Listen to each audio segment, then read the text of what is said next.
the Wolves in his office, and they talked. And talked. And talked. He booked them in a match against each other, and if they refused to fight, he would strip them of the tag titles. Keep that in mind, by the way. Mr. Anderson was being a wacky drunk cowboy backstage. This is where I determined it was WCW 2000. Davey Richards versus Eddie Edwards. Kenny King came out to watch. One of the things I forgot to mention last week was that Kenny King, the ring announcer, the king of the night, was wearing a JCPenney discount rack polo shirt. So he comes out here and he had like Wranglers and a t-shirt on. At least it was his own shirt. I can understand him wanting to push his own merchandise. But can they not dress this guy up a little? Somehow? Dude, that's the least of our problems. How about the fact that we had Eddie Edwards versus Davey Richards, and they found a way to make me not care one iota about this match? Very boring. Nobody cared. Yeah. It was. I'm not even making this up. It was virtually dead silent in this building. Well, yes, you're right, but there's more to say about that too. I mean, can you imagine that you get Davey Richards and Eddie Edwards and you manage to put them together in a match where nobody cares? And all they did was just, it was almost depressing. It was like, nobody cares about your match, but they're going to do their fucking match. And they tried so hard, and they have this, they must have been backstage for like an hour trying to think of this match where they just mirror each other's spots. And the story is that they're exactly the same. And so every time someone does a move, it gets reversed in the same move with the other guy doing it. And they put so much hard work and effort in this that it was kind of like, why did you bother? You know what I mean? And then Eddie pinned him with a cradle. And that was that. And nobody cared about this. So Eddie won with a roll-up. And Kenny ran down and said, no, I want you to fight. I want you to punch each other and kick each other. And so they beat him up. Yeah, think about that. They were told that they've got to fight or they would be stripped of the title. So Kenny King comes out to make sure that they fight. He commands them to fight. They don't fight. They kick his ass. Are they stripped of the titles? Absolutely no follow-up whatsoever. Because this show sucks. Let the parade of talking begin. Dixie and MVP met in the hallways, and they talked. Here's what I wrote about this. Something about contracts and who was in control. I just can't deal with this anymore. I'm sorry. Yeah. MVP said that he was the director of wrestling operations because he was Shut a up, wrestler. I don't care. No, this is important. He said he was a director of wrestling operations because he's a wrestler. So shouldn't there be fucking 30 directors of wrestling operations since there's like 30 guys on this roster? Hate this segment. I hate this show. Things got significantly better. Brittany appeared on TV. The only bright spot in this company right now is the one who fucks up the most. Hardly.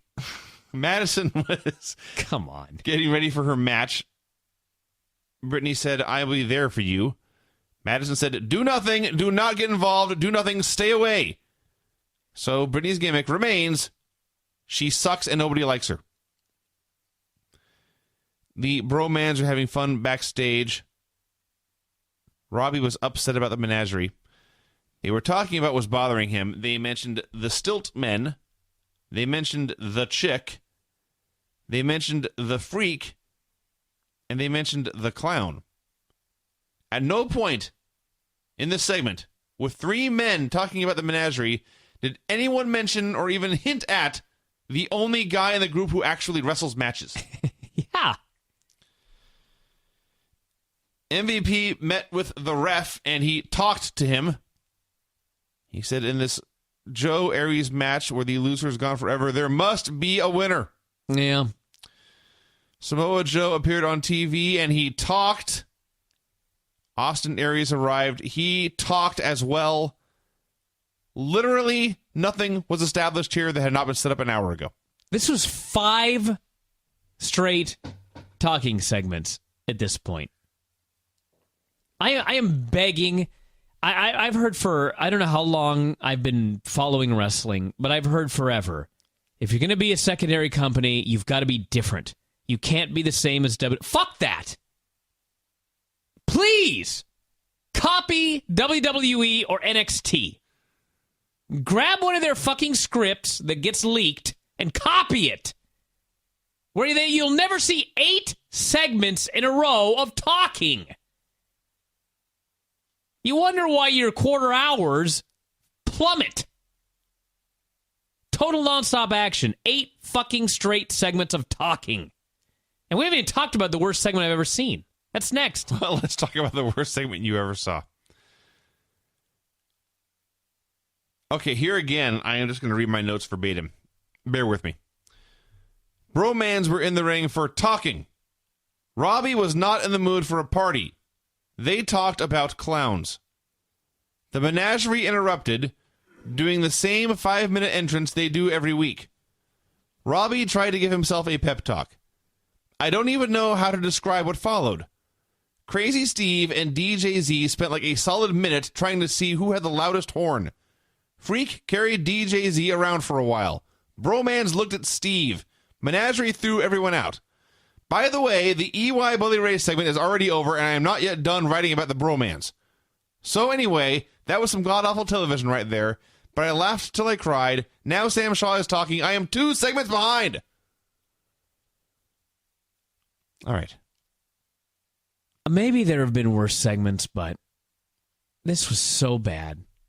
This was so...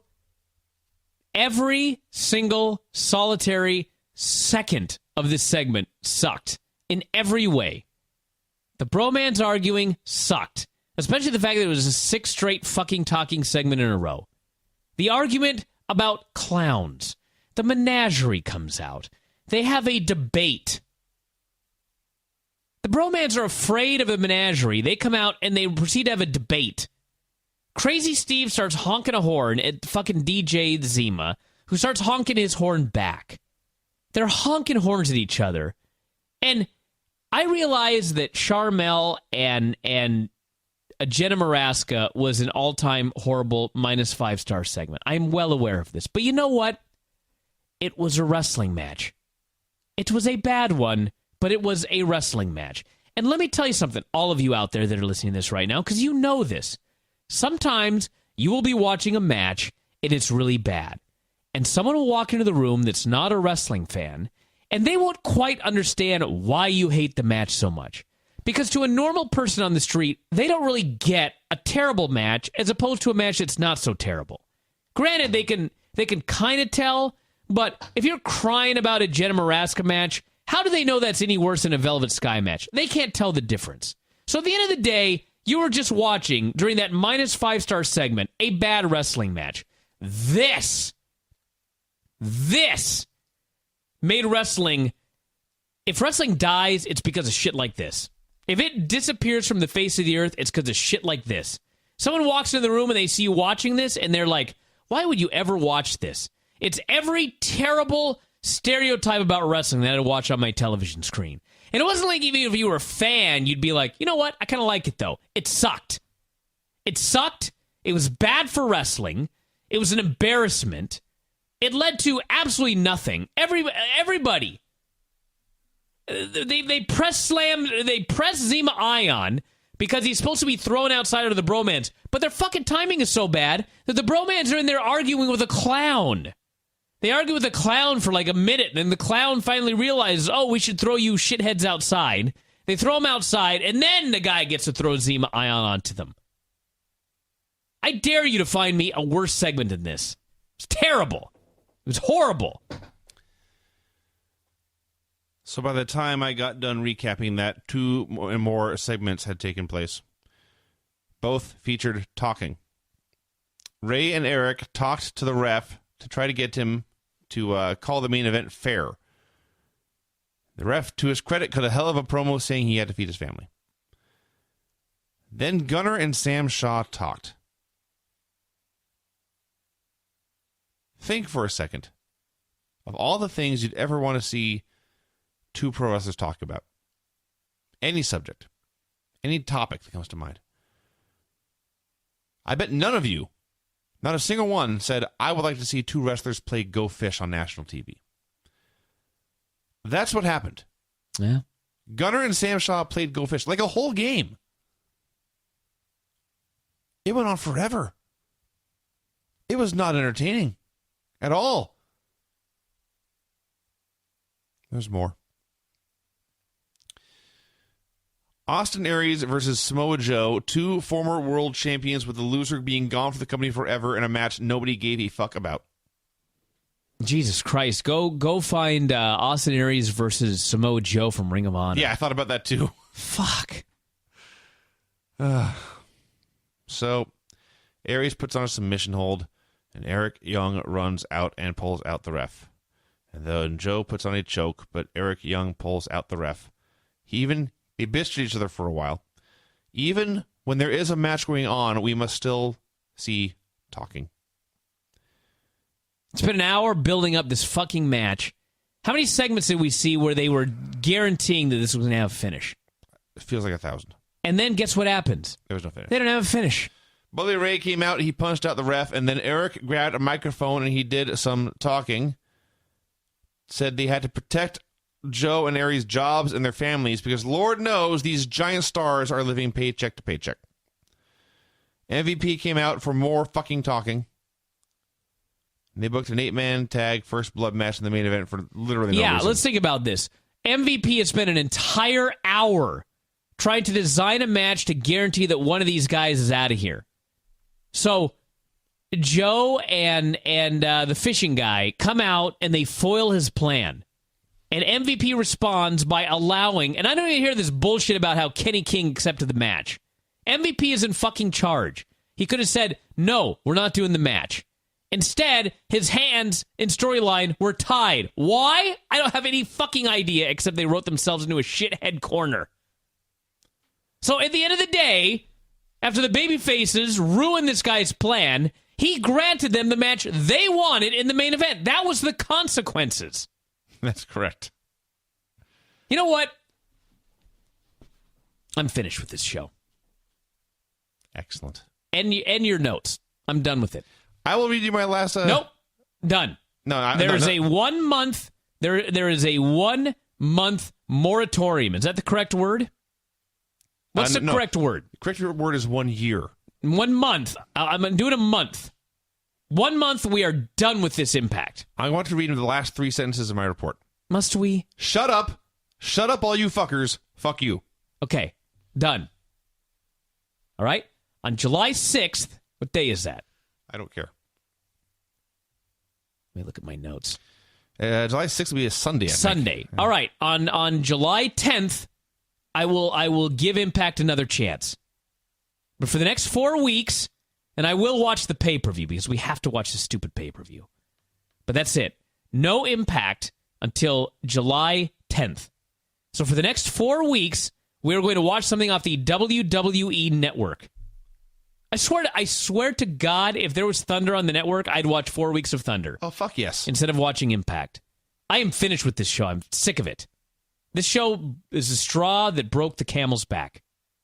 Well, you're only 5 years behind me. Well, you're probably right. I need a break because I can't.